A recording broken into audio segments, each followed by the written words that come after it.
You want to hear the story of how I derailed another writer's panel at a convention?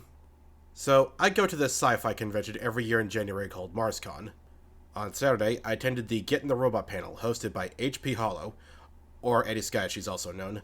Chris Kennedy, Melissa Othoff, and Mark Wandry were also present. I apologize if I butchered any of those names.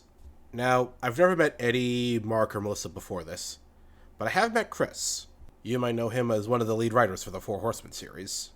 Now, this was a very laid-back panel. It basically boiled down to four nerds talking about different mecha and fiction that they liked. It wasn't the most enlightening panel I'd ever attended, but I did appreciate the more laid-back feel. I also appreciated the fact that Melissa made reference to the armor suits from the Ember War series. I was absolutely thrilled to not be the only person in the room who knew what the Ember War series was.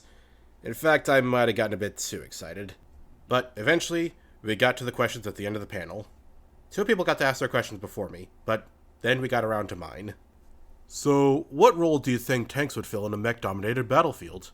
Again, I didn't know anyone on this panel except for Chris, and I knew that this was the kind of question that Chris would love to answer.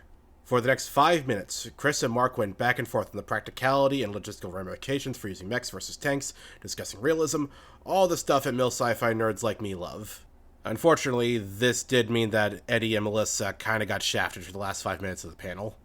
Eventually, the panel ended, I jokingly said that I wasn't sorry, and everyone went about their night.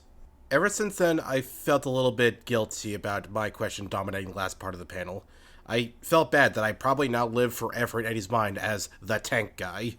So, on the off chance that Eddi Sky is watching this, I just want to say that I am very sorry, and to apologize, I bought the Titan Mage box set on Audible.